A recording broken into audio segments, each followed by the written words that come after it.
Well, I wasn't going to ask that because I didn't think it was important enough, but then you said something with the last gentleman talking about applied kinesiology and the person before that talking about the eye things.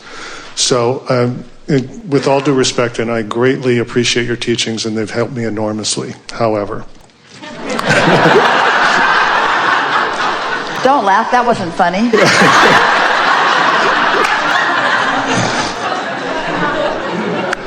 So I've had a little anatomy and physiology training, and those streams, specks in the eyes, the cells behind the vitreous humor of the eye slough off, and you see them as floaters. Well, that's an entirely different thing than he is talking about. He's not talking about floaters on his eyeballs. Well, that was kind of my question, is how does a person distinguish between, floaters look like this. What he's seeing are grids. They're straight lines. Okay. That's not what I interpreted from his. Different shapes, but it's kind of squiggly like threads? Well, when you get a squiggly on your eyeball, and you look over there, it's there. And you look over there, and it's there. Right. You look over there, and it shows up. And you look over there, and it shows up. And you look over there, and it shows up. Okay. Quite different. So it just wasn't clear to me if he was describing a pathological condition or brain tumor. That he was seeing something at another level of perception. So that wasn't clear. And it's a good distinction, and we are appreciating it. Okay. Yeah, so like I told my wife, I said my BS-ometer went off, and now I wasn't going to ask a question, and now I have to ask about that. And then with regards to the gentleman that was talking about applied kinesiology, you said it measures your belief about a substance. But what about people who had no particular beliefs about substances that were exposed to them, like asbestos or mercury or radiation?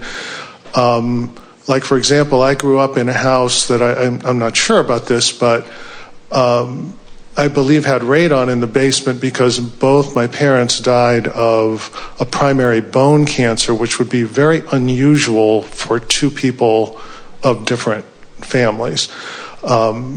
So if somebody's exposed to something like that and they have no belief about it, how could it be harmful? In other words, what I'm saying is substances do have characteristics.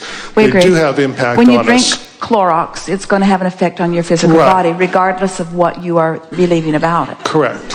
We are not in any disagreement with you at all about that. Okay.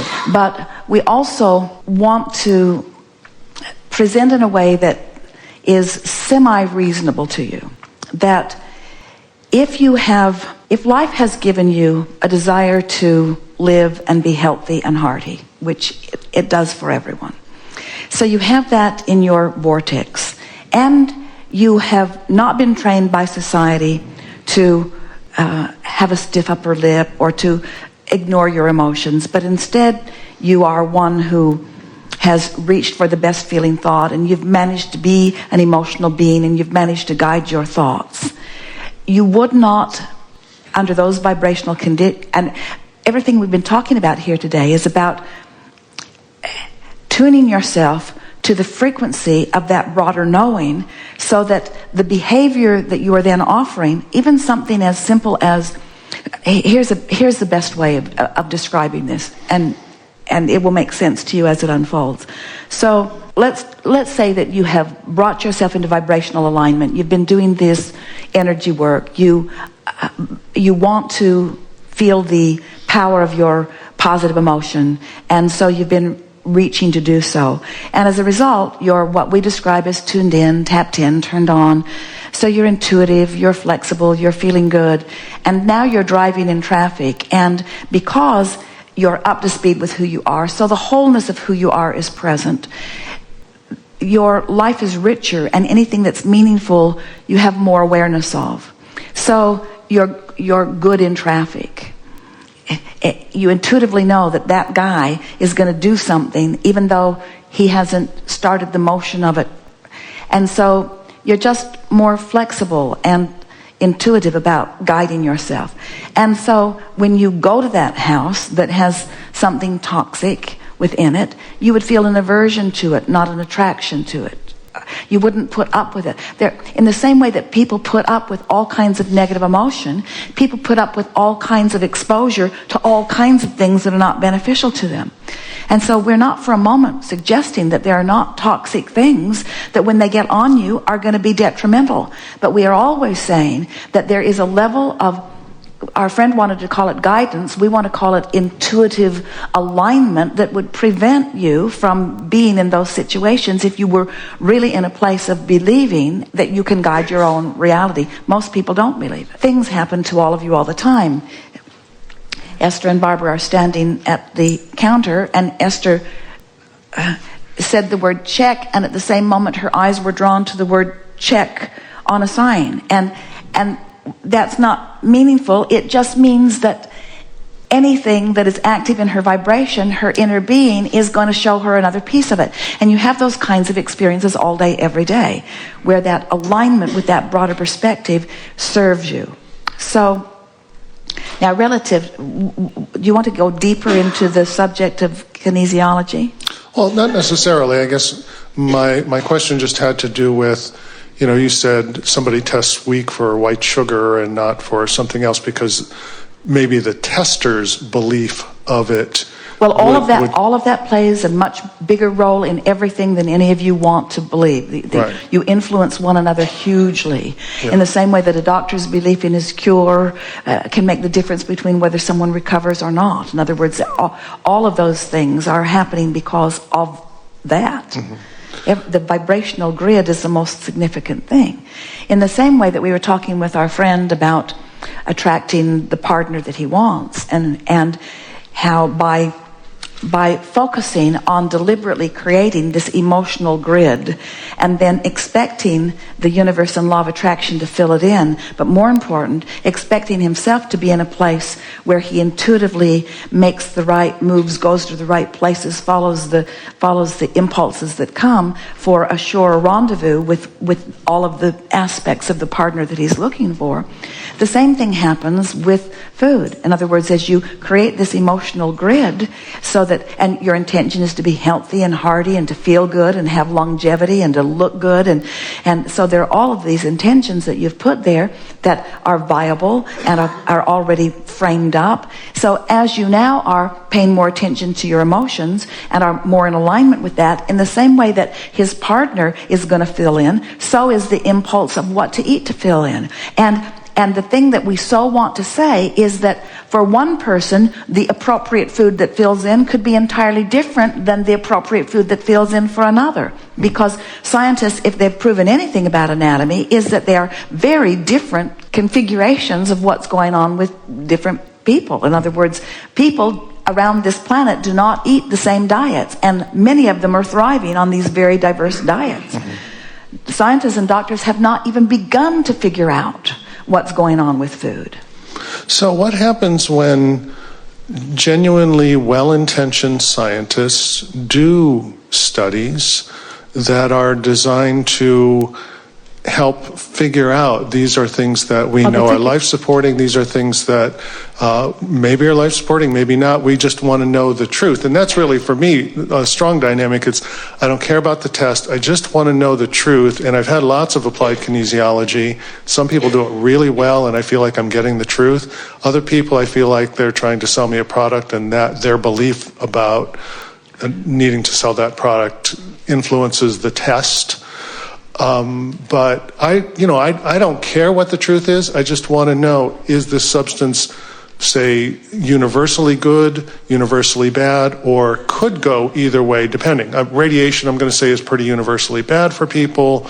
But, maybe a high protein diet's good for one person and a low protein diet's better for another person. That's fine.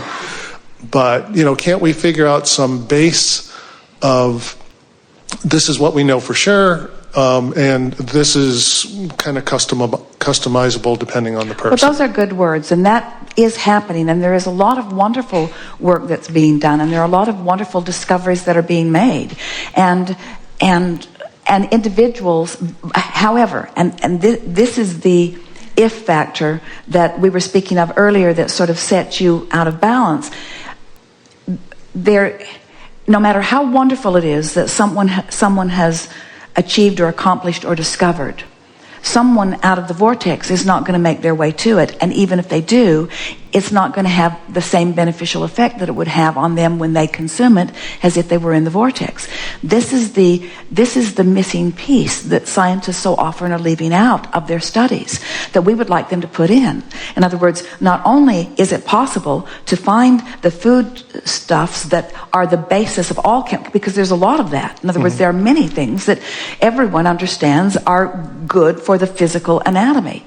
But the factor that is off is that someone under stress consuming it consumes it differently, rendezvous with different components within it. The same food gives different things to different people who are vibrationally extracting different things from it. In the same way that you could walk into a party as one person and have the best time of your life because of the vibration of your attraction, and someone else could walk into the same party and have a miserable time. It's not the party, it's your point of attraction. And the exact thing happens with everything, especially with food. Also, it's interesting that food is different in its combinations, in its vibrational combinations. If you accept the vibration of food, start again. Natural foods have more similar vibrations, and they combine and blend together in beneficial ways. The more food is processed, and the more chemicals that are applied to it, the more specifically unique it is, and the less ability that it has to blend with other things.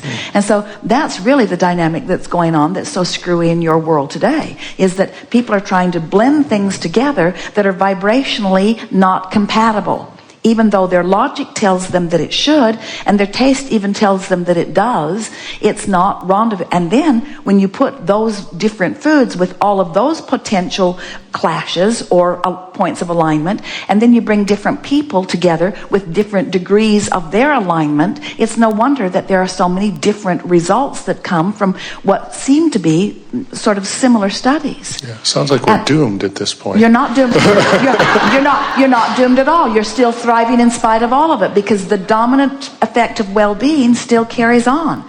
It's just that when people are looking for utopia in something, we just want them to understand that the basis of their utopia has to be their own understanding and working of their own vibrational grid, and then everything else will fall into place. So then, to add to it a little more confusion, the processing of the food makes a difference. The way it's cooked, microwaving food completely changes the vibrational structure of it. It's not even the same, and so here it was in all of its different combinations, and now you're adding this to it. Freezing food changes the dynamics of it. If it goes into the point where it's nearly spoiling, it changes the dynamics of it. So there are all kinds of combinations of things. So don't let it make you feel confused, because in the same way you walk this planet with billions of other people, and the potential for so many things is there, the basis of your experience and the basis of your point of attraction means that you're going to be inspired to. That's why the beasts of your planet pretty much know what they want. You give an animal from the wild something that has been processed, it won't eat it unless it is starving. In other words, it will turn up its nose at the most delectable things that you put before it, because it innately senses through its interpretive smeller that there is something amiss in this food. You've seen it, haven't you? Even with your domestic animals. And so don't worry about your food, but we do want you to accept that there is a vibrational basis, that as you become more intuitively in sync, as you are, with who you are and how you want to feel, just talking about why you want to eat good food. I want to find good diet because. And as you get in touch with why you want what you want, I want energy, and I want stamina, and I want longevity, and I want thriving. As you keep amplifying and looking for those emotions, not just relative to food, but relative to all kinds of things. And then you follow your inspiration. And many of these scientists are doing exactly that. They're following a sort of inspiration. They're just baffled at why what they've been inspired to isn't the world cure that they really expect that it might be. And the reason that it isn't is because they can't control the rendezvous points of law of attraction of the diverse culture that are in various stages of alignment with who they are.